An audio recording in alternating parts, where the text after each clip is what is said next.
Assalamualaikum warahmatullahi wabarakatuh. Hai, perkenalkan nama saya Rizka Amelinda, NPM 211100011, kelas 1A, Prodi Bimbingan dan Konseling. Di video kali ini, saya akan membahas mengenai Post Traumatic Stress Disorder atau gangguan stres pasca trauma pada korban bencana alam. Simak videonya ya.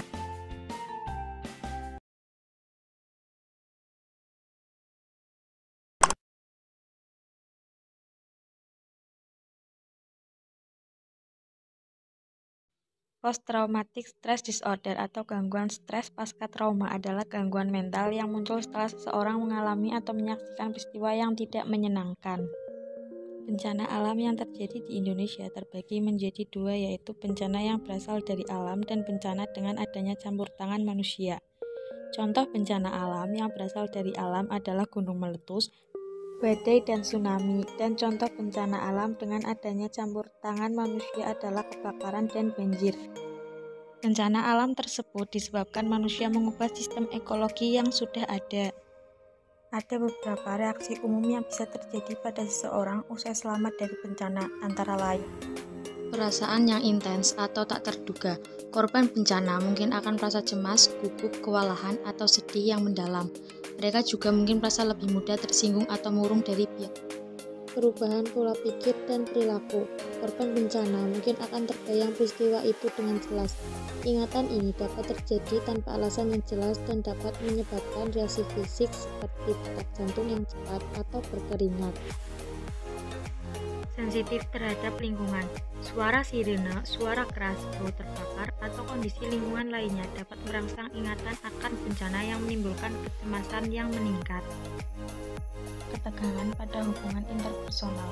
Usai bencana, konflik akan meningkat, seperti perselisihan yang lebih sering dengan anggota keluarga dan rekan kerja. Korban bencana mungkin juga menjadi penyendiri, terisolasi, atau meninggalkan aktivitas sosial yang biasa dilakukan. Gejala fisik yang berhubungan dengan stres, sakit kepala, mual, nyeri dada dapat terjadi dan memerlukan perawatan medis. Kondisi medis yang sudah ada sebelumnya juga dapat mempengaruhi stres terkait bencana.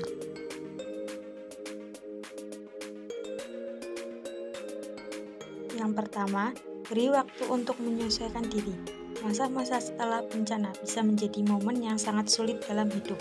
Biarkan dirimu meratapi kehilangan yang kamu alami dan bercobalah bersabar dengan perubahan kondisi emosional.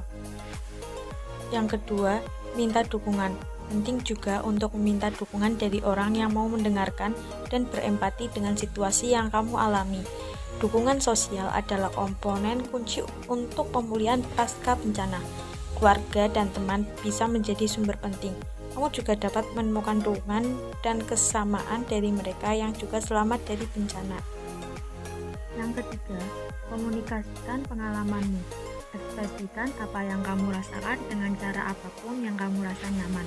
Misalnya seperti berbicara dengan keluarga atau teman dekat, membuat buku harian, atau terlibat dalam aktivitas kreatif. Yang keempat, terapkan gaya hidup sehat. Makan makanan dengan gizi seimbang dan berbanyak istirahat. Jika kamu terus-menerus mengalami kesulitan tidur, kamu mungkin bisa menemukan beberapa bantuan melalui teknik relaksasi. Hindari alkohol dan obat-obatan karena dapat menjadi pengalihan yang berbahaya. 5. Lakukan kembali rutinitas harian. Kamu bisa melakukan beberapa hal seperti tidur dan bangun dengan siklus yang teratur atau mengikuti program olahraga. Bangun beberapa rutinitas positif untuk mendapatkan sesuatu untuk dinantikan selama masa sulit ini, seperti melakukan hobi, berjalan-jalan di taman, atau membaca buku yang bagus.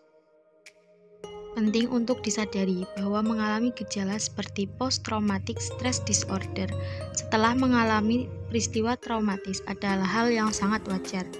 Anda mungkin mengalami pikiran atau kenangan mengganggu tentang peristiwa traumatis, merasa gelisah, atau sulit tidur.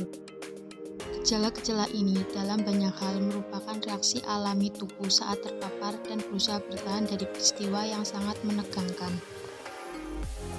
Jika menyadari bahwa gejala Anda tidak kunjung membaik dan mulai mengganggu aspek kehidupan sehari-hari, mungkin sudah waktunya untuk mencari bantuan.